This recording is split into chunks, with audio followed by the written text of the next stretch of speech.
Ave María Purísima. Pues vamos a compartir esta segunda reflexión de la mañana sobre la espiritualidad del Santo Rosario. Voy a comenzar con una lectura del libro del Apocalipsis, capítulo 1, desde el versículo 1. Esta es la revelación de Jesucristo. Dios quiso que enseñara a sus servidores mediante esta revelación lo que va a suceder pronto. Envió a su ángel para que se lo transmitiera en forma de visiones a su servidor Juan, el cual afirma que todo lo que ha visto es palabra de Dios y testimonio solemne de Jesucristo. Feliz el que lea en público estas palabras proféticas y felices quienes las escuchen y hacen caso de este mensaje, porque el tiempo está cerca.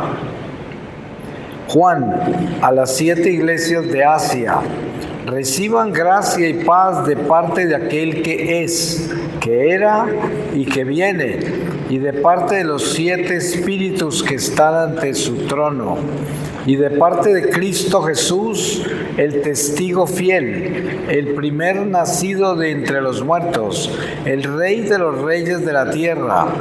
Él nos ama y por su sangre nos ha purificado de nuestros pecados, haciendo de nosotros un reino y una raza de sacerdotes de Dios, su Padre. A Él la gloria y el poder por los siglos de los siglos. Amén. Miren, viene entre nubes, lo verán todos, incluso los que lo hirieron, y llorarán por su muerte todas las naciones de la tierra. Sí, así será. Yo soy el Alfa y la Omega, dice el Señor Dios, aquel que es, que era y que ha de venir, el Todopoderoso. Yo, Juan, hermano de ustedes, con quienes comparto las pruebas, el reino y la perseverancia en Jesús, me encontraba en la isla de Patmos a causa de la palabra de Dios y por haber proclamado a Jesús. Se apoderó de mí el Espíritu el día del Señor y oí a mis espaldas una voz que sonaba como trompeta. Escribe en un libro lo que veas y envíalo a las 7 iglesias, a Éfeso, Esmirna, Pérgamo, Tiatira, Sardes, Filadelfia y Laodicea. Me volví para ver quién me hablaba. Detrás de mí había 7 candeleros de oro, y en medio de los candeleros vi como a un hijo de hombre, vestido con una túnica que le llegaba hasta los pies, y un cinturón de oro a la altura del pecho. Su cabeza y sus cabellos son blancos, como la lana blanca, como la nieve. Sus ojos parecen llamas de fuego. Sus pies son como bronce pulido, acrisolado en el horno. Su voz resuena como estruendo de grandes olas. En su mano derecha tiene 7 estrellas. De su boca sale una espada aguda de doble filo, y su cara brilla como el sol cuando está en su máximo esplendor.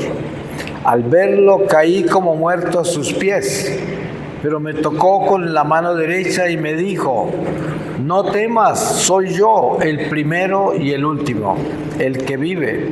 Estuve muerto, pero ahora estoy vivo por los siglos de los siglos, y tengo las llaves de la muerte y de su reino. Escribe pues lo que has visto, tanto lo presente como lo que ha de suceder después. Escucha el significado de las 7 estrellas que has visto en mi mano derecha y de los 7 candeleros de oro. Las 7 estrellas son los ángeles de las 7 iglesias y los 7 candeleros son las 7 iglesias. Palabra de Dios. Pues para nosotros la imagen del rosario es precisamente lo que estamos escuchando, porque lo que hemos escuchado en San Juan, en este libro del Apocalipsis, es la manifestación de un Dios que está vivo y que nos llama a tener un sentido eterno de la vida, para que nos elevemos por encima de nuestra temporalidad, la cual tenemos que aprender a superar, porque es nuestro primer encuentro de esta maravillosa obra de Dios que es nuestra vida, un don extraordinario que comienza en la prisión. Es muy misterioso porque cuando miramos bien nuestra historia nos damos cuenta que comenzamos en la cárcel. Sabemos que este mundo es una prisión, es la prisión del pecado, producto del destierro. Y Jesús descendió hasta nosotros para darnos la libertad y sacarnos de acá, porque antes de que Jesús viniera estábamos muertos en el pecado y éramos prisioneros del demonio. Por eso la palabra de Dios dice que Jesús nos compró con su sangre. Esto debe ser algo que debemos tener muy claro, pero des en cuenta cómo es de grande nuestra esperanza.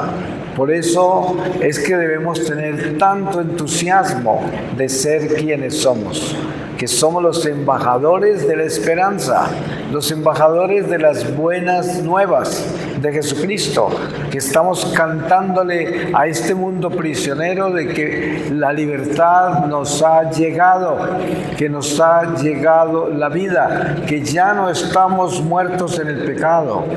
Y por eso en este libro, el Apocalipsis, San Juan nos narra lo que el Señor envía a decirle a las 7 iglesias, y a cada una de estas iglesias les está dando una catequesis particular sobre lo que tienen que cambiar, sobre lo que están haciendo malo, y sobre todo el Espíritu Santo hablándole a las iglesias de que es Dios quien las guía, Dios quien las creó, Dios quien los envió, a Dios a quien deben glorificar y solo para Dios vivir. Y esta es la enseñanza que nos da a nosotros, que somos la iglesia de Dios, de la nueva creación en Jesucristo, un pueblo escogido por Dios para preparar la segunda venida del Señor. Ese es nuestro trabajo. Cuando usted lee la historia sagrada, se da cuenta que los hebreos que fueron escogidos como descendientes de Abraham, ellos prepararon la encarnación del Mesías y tuvieron una pedagogía que duró varios siglos, muy estricta. La más estricta de todas fue durante el Éxodo, que ustedes saben que fueron 40 años y en ese desierto la mayoría no pasó la prueba del amor a Dios. Muchos perecieron por la desobediencia, por la incredulidad, por la idolatría, que estaban contagiados de Egipto y por muchas otras razones. Pero nosotros somos el nuevo pueblo de la nueva creación de Jesucristo y estamos como misión preparando la segunda venida del Señor, pero anunciando esas buenas nuevas con nuestra vida, nuestro testimonio. Es lo que tenemos que hacer, pero al mismo tiempo tenemos también algo muy importante, que es la batalla espiritual en la que estamos envueltos para defender las almas, defender la iglesia y ayudar a Dios a cumplir con esta economía, la salvación, que es la construcción de este edificio místico que es la iglesia de Jesucristo. Por eso San Pablo dice: en mí se terminan de construir, se terminan de reparar los dolores del sufrimiento de Cristo, que es la iglesia. Se terminan de completar en la vida de San Pablo, que quiere decir en la vida de cada uno de nosotros. Se termina de completar los sufrimientos de Cristo que edifican la iglesia cuya cabeza es el Señor. Y es una iglesia que se va construyendo con la sangre cristificada del pueblo de Dios hasta el regreso. un número exacto de almas entrarán a la gloria de Dios antes de que Jesús regrese. Por eso se llama una economía, porque tiene una contabilidad y tiene números exactos.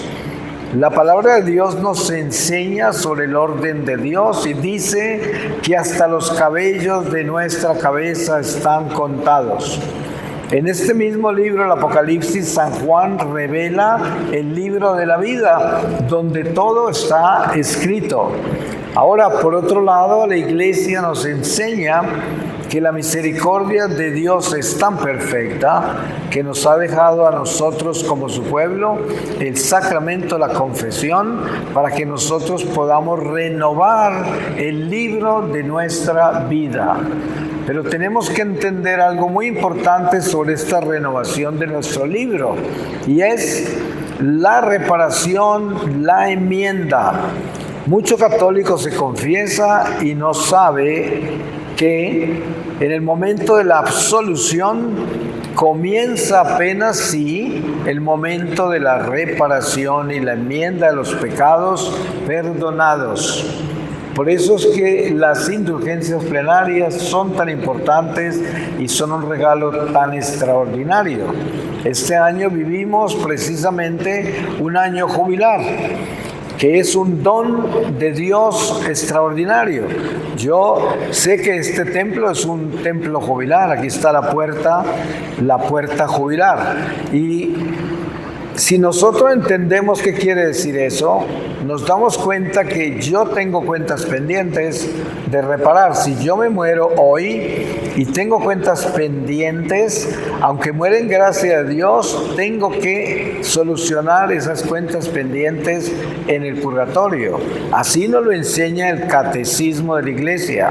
Ahora, las indulgencias plenarias pueden resolver todas las cuentas que yo tengo pendientes y dejarme en paz con Dios. ¿Se pueden imaginar lo grande que es eso? Muchos católicos desperdician este año de gracia, pero yo les cuento, la Iglesia es una responsabilidad para nosotros, muy grande. Si usted muere, todo lo que Dios le reveló en su Iglesia estará presente en su juicio personal, a favor o en contra suya. Este año jubilar será parte de su juicio personal, porque Dios se lo dio. ¿Qué hizo con él? ¿Sí? ¿Qué hizo con ese año jubilar? Ustedes saben que todos los días podemos ofrecer una misa durante este año jubilar por las almas de purgatorio, y todos los días el Señor puede rescatar un alma del purgatorio si ofrecemos las indulgencias plenarias por un alma. Entonces, en nuestra economía espiritual, este año jubilar está en nuestro libro. Por eso son responsabilidades que tenemos ante Dios, porque somos militantes, estamos acá para la salvación de las almas. Para eso nos creó el Señor, para eso nos envió, para eso nos enlistó en esta milicia. Somos ejército de Dios, y es un ejército místico, un ejército espiritual.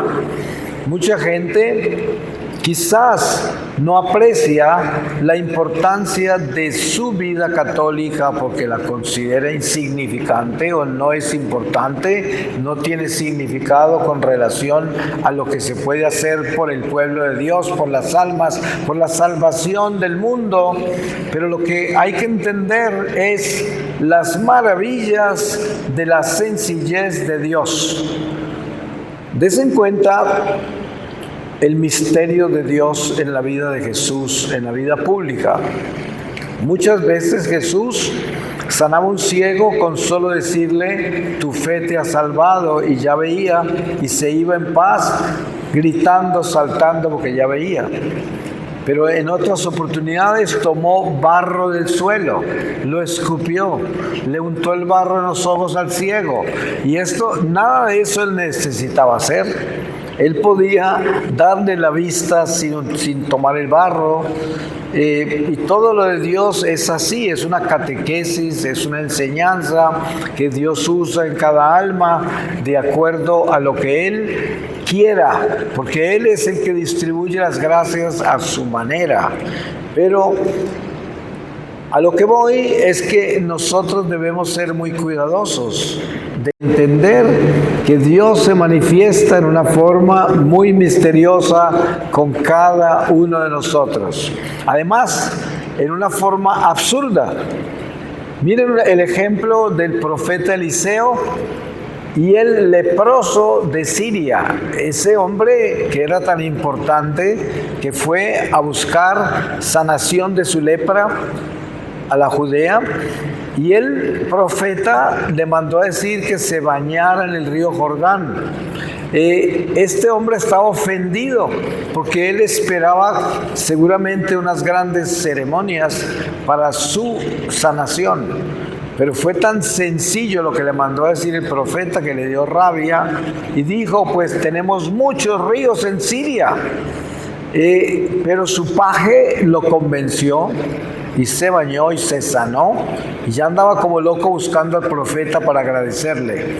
El profeta ni lo quería ver. Pero a lo que yo voy es que desen cuenta de la sencillez de las cosas de Dios. Santa Rita de Casia, en obediencia, regaba una rama seca muerta y le echaba agua, porque su superiora le decía que regara esa rama seca. No tenía sentido echarle agua a algo que está muerto.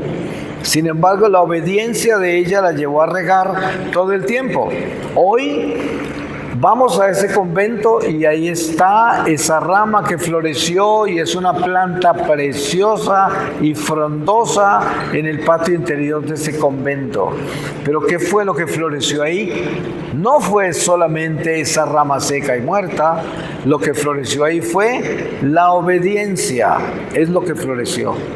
Entonces, hay que aprender a descubrir a Dios en su sencillez, en su extraordinaria maravilla. Miren ustedes nada menos lo que es el don de nuestra vida, lo que sucede en el vientre de nuestra madre, lo que sucede en ese momento de la concepción de nosotros en el vientre de la madre. El milagro, ¿qué es esto? Un milagro tan grande, una mujer embarazada. Es tan grande que no lo podemos nosotros concebir, pero es sencillo porque ocurre en un instante, y en ese instante llega la vida por un soplo del Señor. Y así es.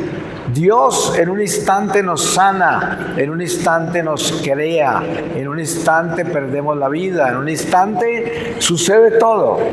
Y por eso nuestra fe tiene que estar centrada en no solamente creer, porque creer no es suficiente, como dice la palabra, el diablo también cree, sino en obedecer. Entonces, ¿cuál es la espiritualidad del Santo Rosario? Después de todo lo dicho hasta este momento, lo que queremos entender es que el pueblo de Dios militante que somos nosotros, caminamos en una batalla espiritual por la salvación de las almas. Y la Iglesia libra muchas batallas contra el diablo, muchas. Y a medida que se van librando batallas, la Iglesia va conquistando armas.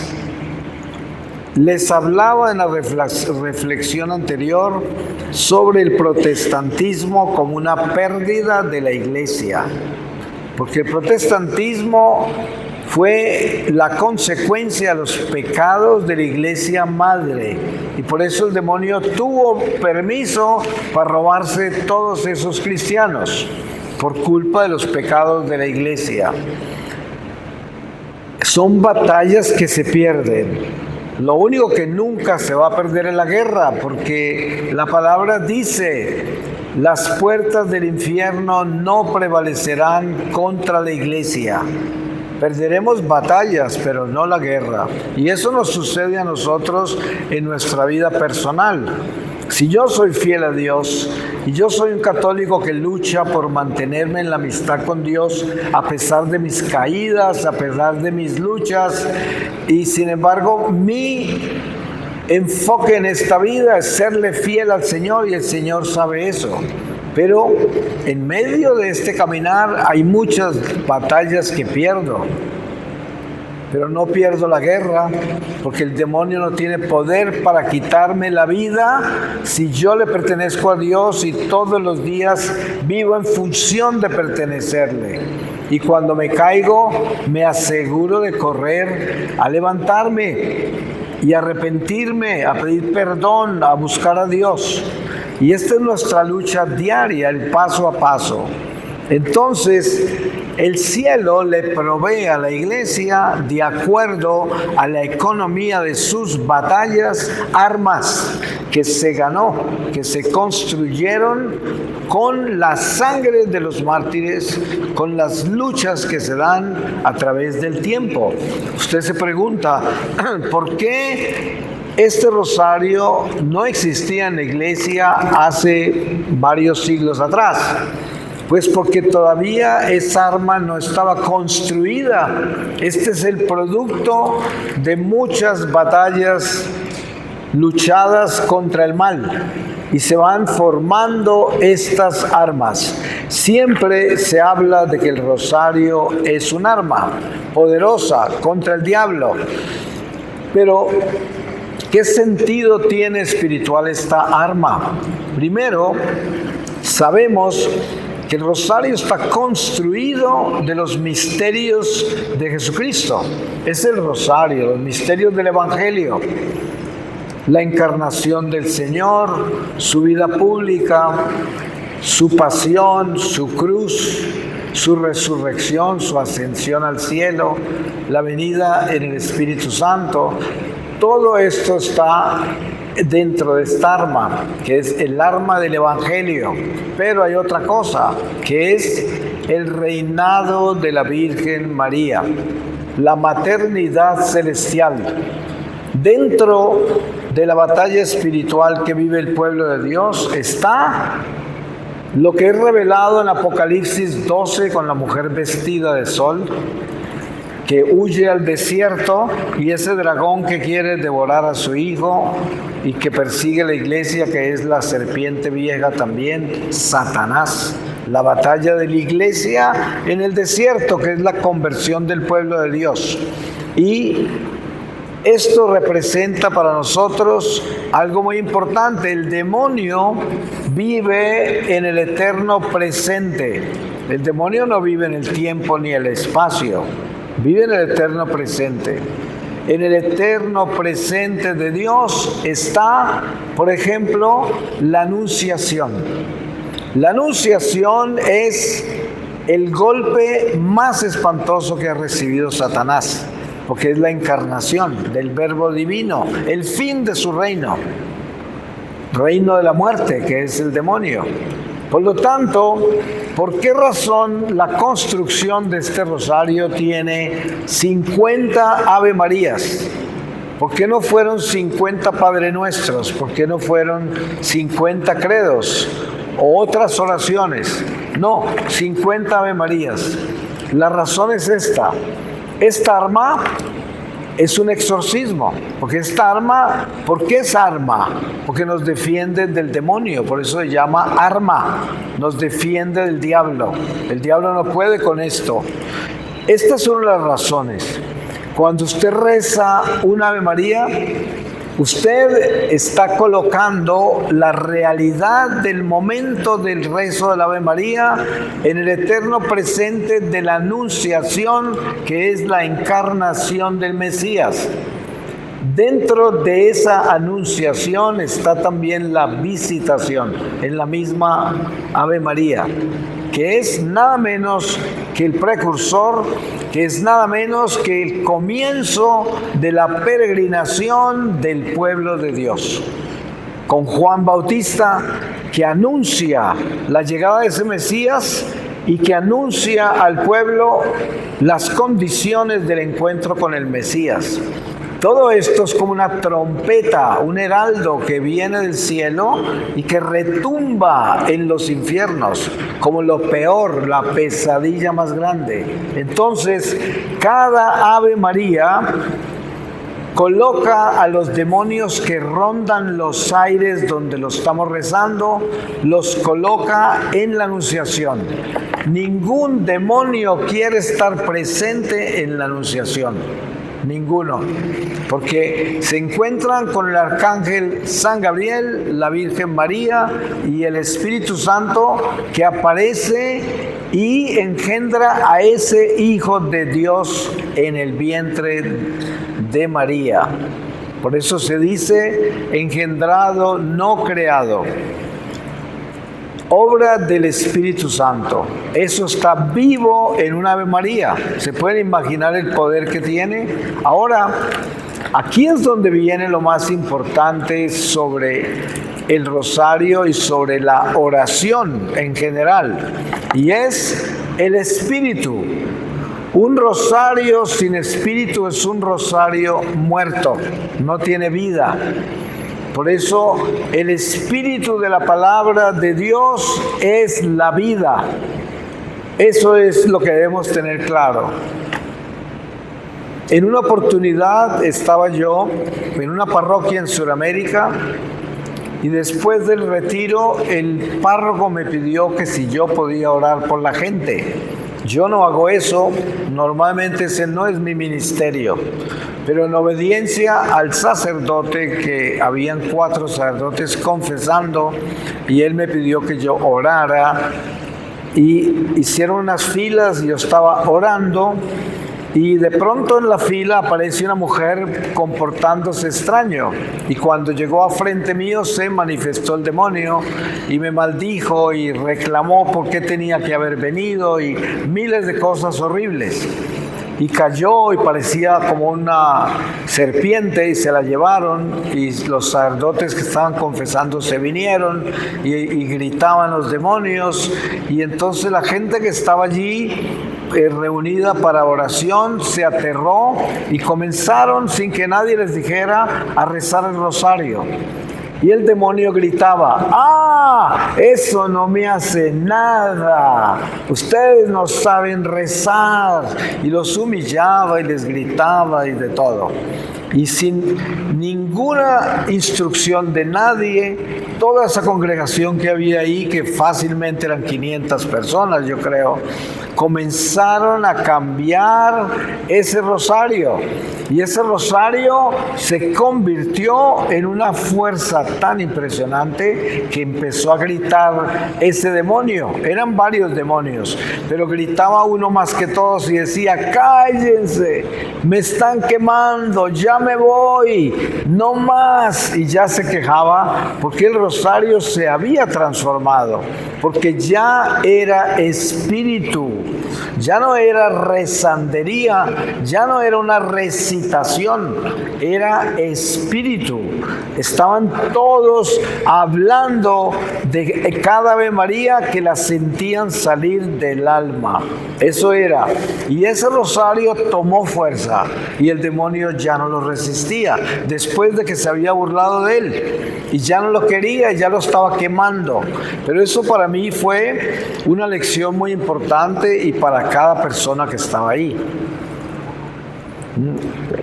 De ese momento ocurrieron muchas cosas maravillosas, milagros, conversiones, gente que nunca en la vida se imaginó que el diablo de verdad existía, y ahí lo vieron hablar, lo escucharon, y estas voces salían como de los mismos infiernos, no eran voces humanas, obviamente, pero lo importante de lo que estamos compartiendo acá es: ¿por qué razón el rosario es un arma tan poderosa? Porque los demonios no resisten que los llevemos a esta realidad del eterno presente de Dios. En el eterno presente de Dios están todos estos misterios, están vivos. Jesús está en la cruz. ¿Por qué razón la cruz es utilizada en los exorcismos, utilizan una cruz, los exorcistas. ¿Por qué razón nosotros los católicos llevamos cruces, crucifijos, colgados de nuestro cuello? ¿Por qué razón confiamos en esto y tenemos crucifijo en nuestras casas y se considera un sacramental? Pues por esto, porque para los espíritus que rondan los aires, nuestros enemigos del alma, este crucifijo que tengo acá, que está bendito, no es un pedazo de madera con un pedazo de una imagen de Jesús en la cruz de metal.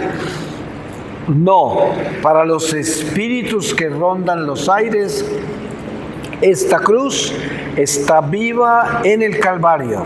Ellos quedan en presencia de la cruz, en el eterno presente. Y por eso es un sacramental. Los demonios no resisten este crucifijo. Ahora, el rosario no es un amuleto. Por lo tanto, para que sea un sacramental activo, efectivo, usted tiene que estar en gracia. Porque si usted vive en pecado mortal, usted no puede esperar que esto lo proteja a usted. Porque el demonio tiene autoridad sobre usted. Y por muchos sacramentales que tenga amarrados, no le van a actuar. Porque lo que actúa primero en la gracia es nuestra fidelidad a Dios. Porque ningún sacramental es un amuleto. Usted le puede colgar del cuello a una persona que está perdida en el mundo.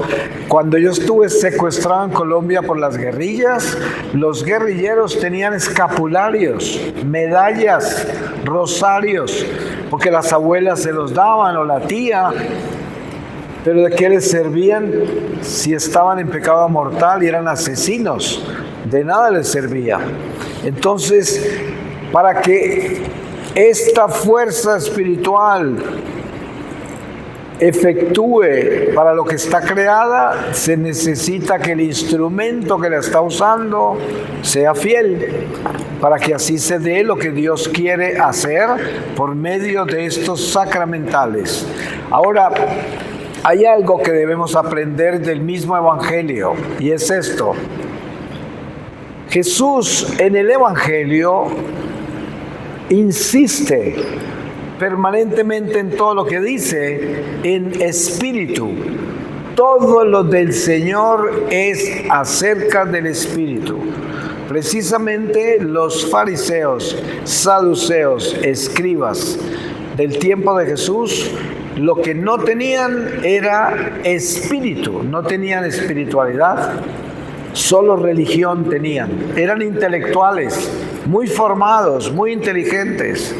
Así tenemos en nuestra iglesia hoy muchos sacerdotes, mucho teólogo, que son impecablemente formados. Te pueden hablar 3 días de todo lo que saben.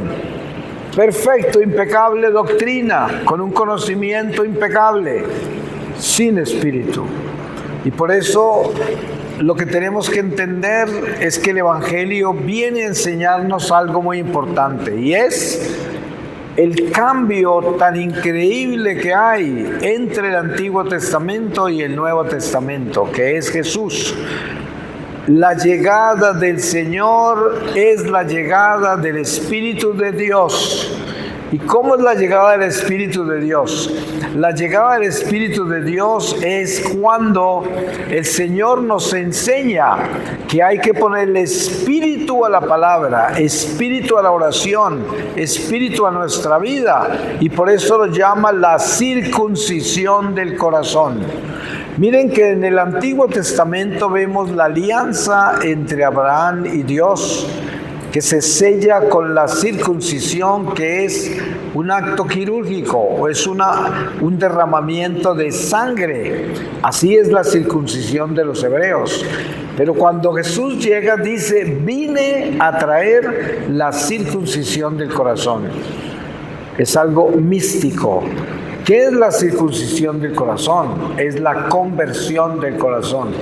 La conversión, que es yo me entrego incondicionalmente a Dios y renuncio a mí, a mi vida, porque la vida mía se la entrego a Dios, la pongo en manos de Él, que es lo que hablábamos antes de la muerte a sí mismo, lo que San Pablo testifica que ya no es Él el que vive, sino Cristo que vive en Él, y lo que le dice Jesús a la samaritana en el pozo de Jacob. La samaritana se quejaba de los hebreos, de los judíos, y decía: los judíos dicen que solo se puede adorar a Dios en el templo de Jerusalén, pero nuestro padre Jacob nos dejó este pozo y nos dijo que podíamos adorar a Dios en estas colinas, en este pozo.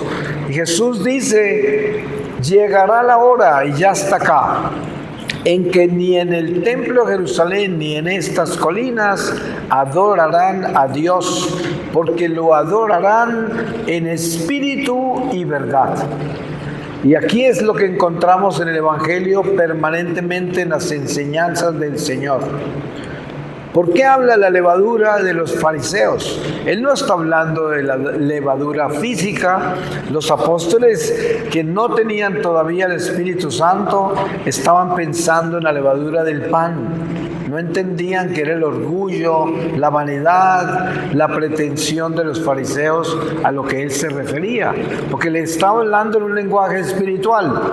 Pero entonces la enseñanza de Jesús en el Evangelio es espíritu.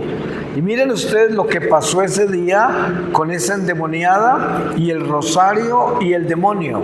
¿Qué sucedió? Hasta que no entró el espíritu de la oración, no pudieron con el demonio. Por eso hay un pasaje en el Evangelio donde los apóstoles están tratando de liberar a un hombre poseso, y llega Jesús y lo libera inmediatamente, y los apóstoles quedan todos sorprendidos y le preguntan por qué no pudieron ellos. Y él dice: porque estos espíritus exigen ayuno y oración. Sí, porque cuando se habla de ayuno, de oración, ¿de qué se habla? De espíritu.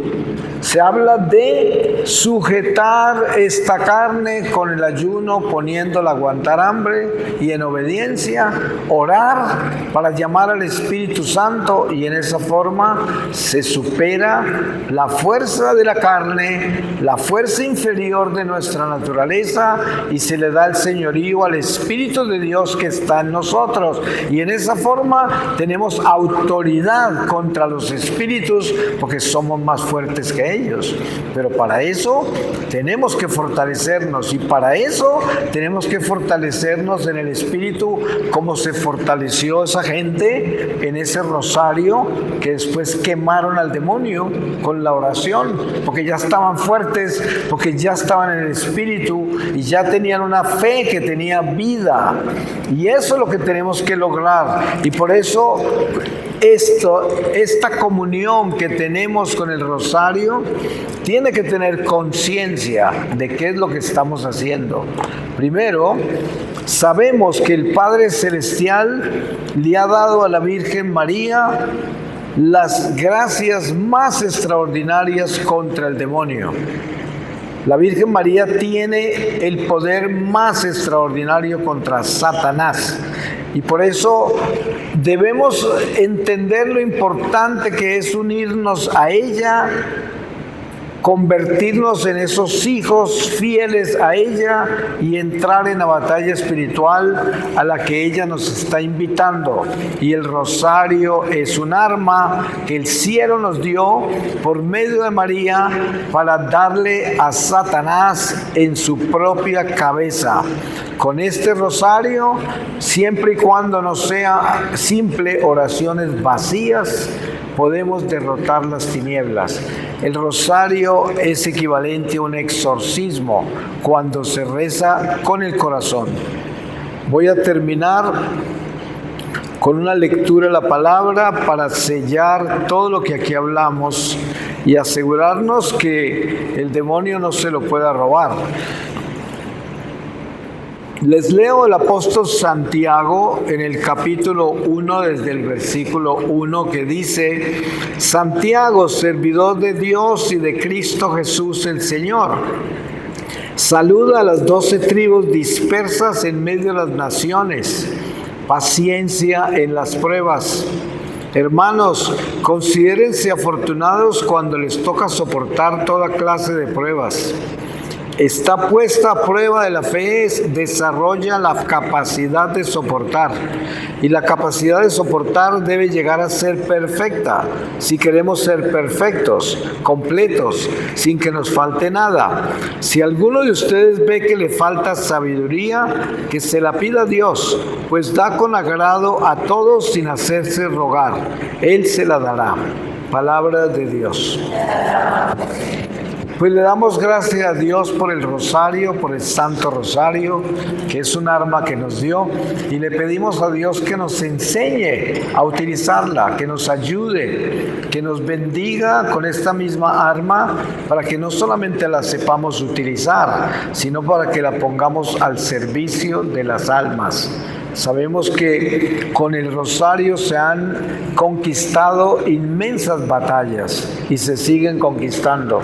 Por eso siempre debemos orarlo, tenemos que tener conciencia de él, y esta tarde que tenemos 2 reflexiones más, continuaremos con el rosario en cada uno de los misterios y entendiendo por qué cada misterio tiene su misterio, y además que tiene también su secreto para saber cómo utilizarlo en diferentes batallas.